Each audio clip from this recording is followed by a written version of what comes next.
Jeffries' otherworldly arrival at the FBI and Cooper's temporal disruption are symbolic manifestations of the unconscious creating two distinct events that work to the same means. We're faced with the quantum system of superposition, the ability to be all places until being accounted for in one, but there's an echo to that and the personal unconscious, because the personal unconscious is an immeasurable field existing while your external life exists. Perhaps this quantum entanglement is occurring because the characters of Twin Peaks are all the same cluster of brain particles. On the other hand, if consciousness is a dynamic field, these links are inevitable, as all things that link together in Twin Peaks are, because they exist in the same host. Cooper, the dreamer's defense mechanism, and Jeffries, very much an archetype of mythical abilities, are linked in cause, pitted against the forces of evil, which very much play like the physical embodiments of repression.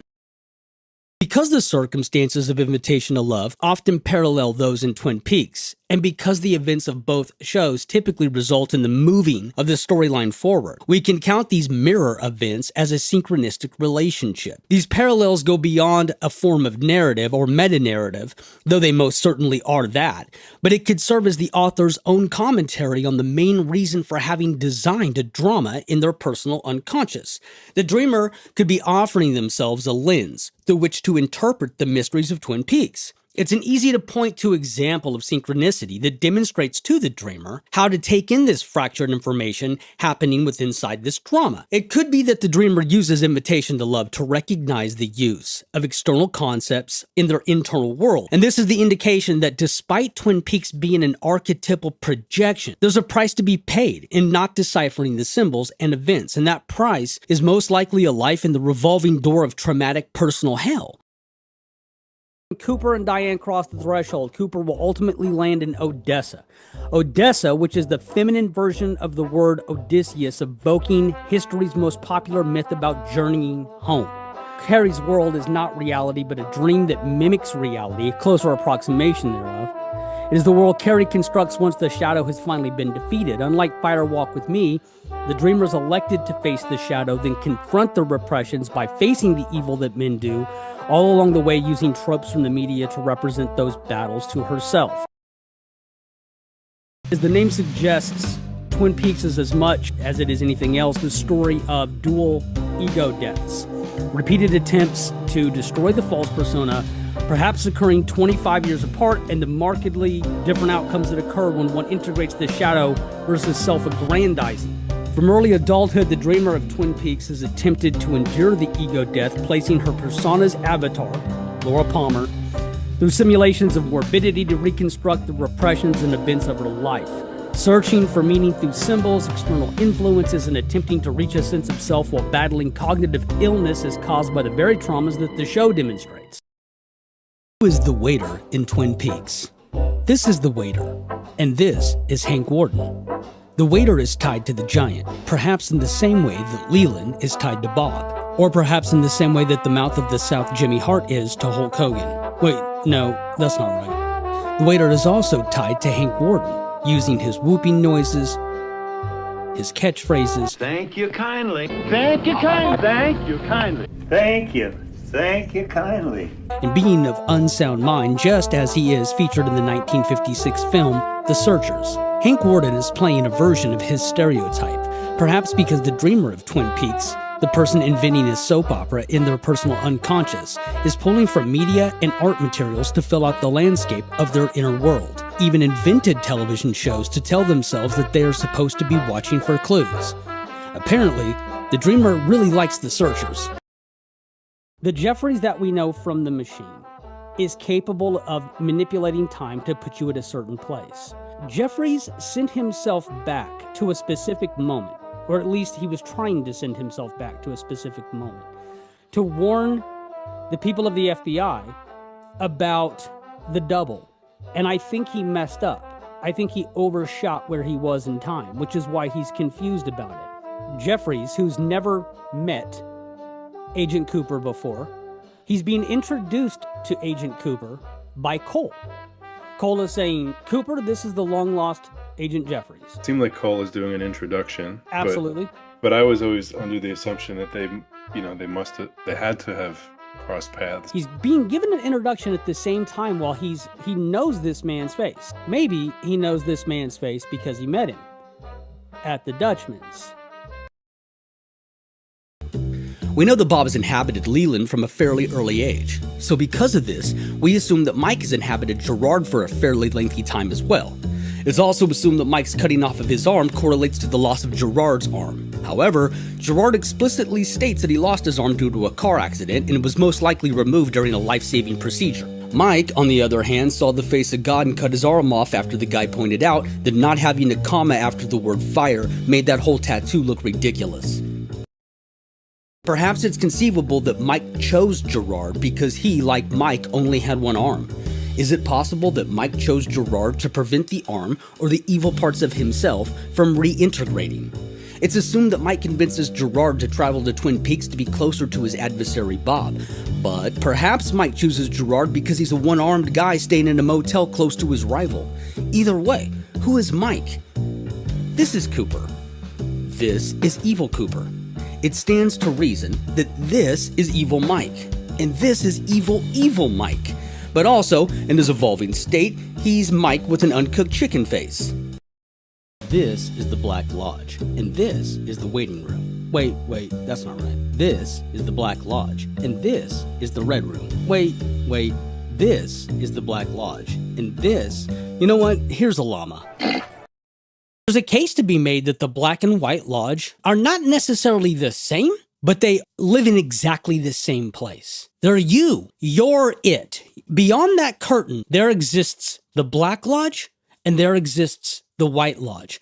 And in either case, while we see these as good and so purity of light, bad, meaning dark, I don't think that's really true. I think what's more likely is that it's essentially whatever that you are at that time. In the Red Room, you will then encounter the lodges in your mind. This is sort of the transport area. It's like you have to go to the transport area in order to beam from one place to the next. This waiting area is the place you wait while you transport psychologically. You have to get to the absolute purest essence of what you are to process individuation and to become yourself.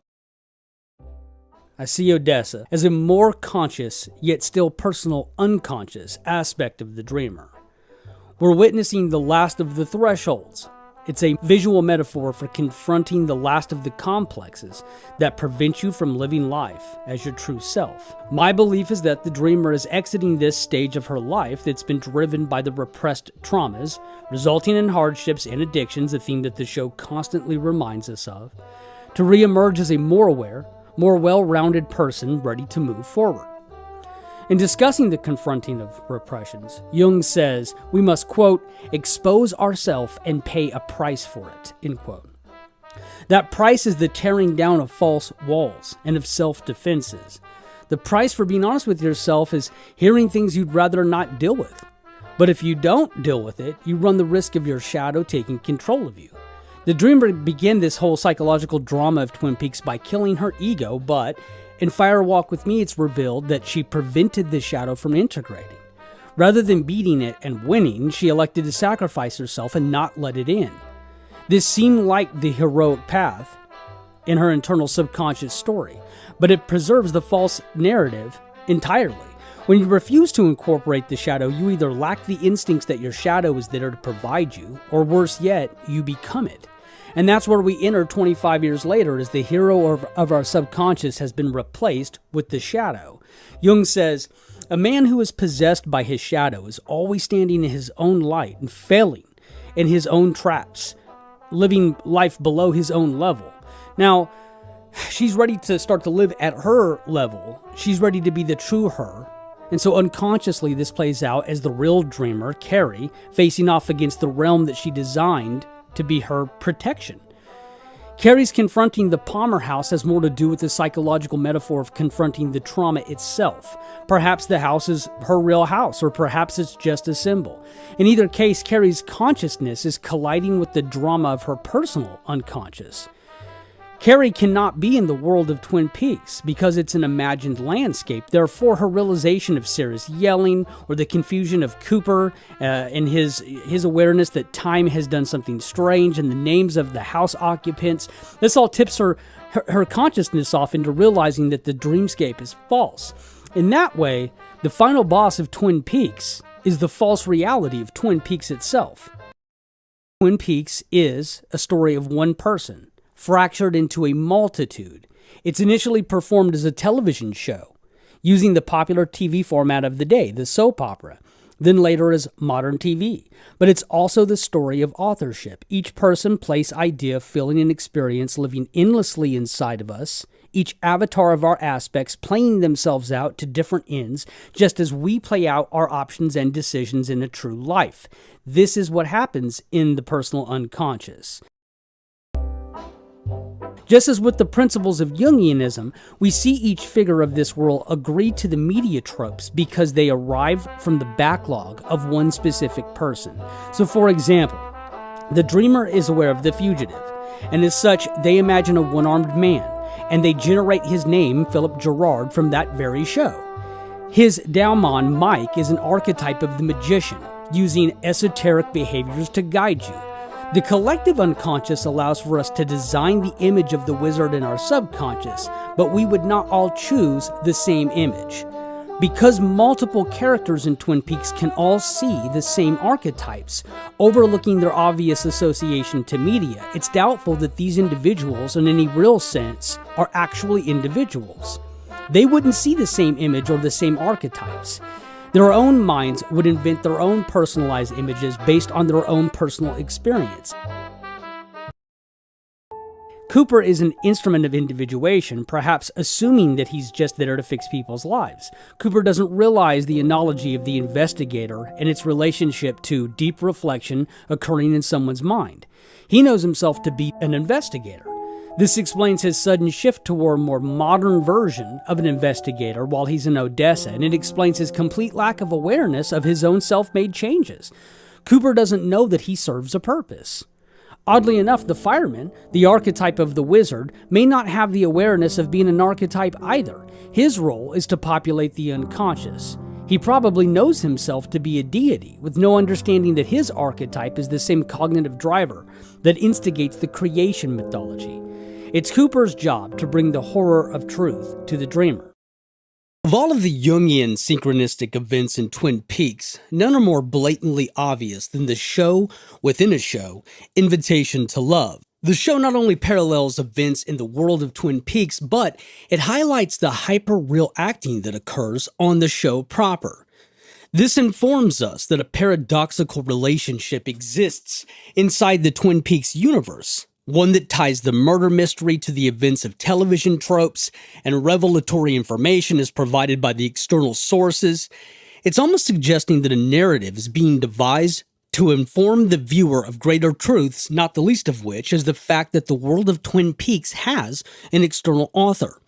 It could be that the dreamer is telling themselves that Twin Peaks is a dream that uses the television format of soap opera to represent their internal battle of integration versus repression. And that highlights how external narratives influence internal psychological ecosystems.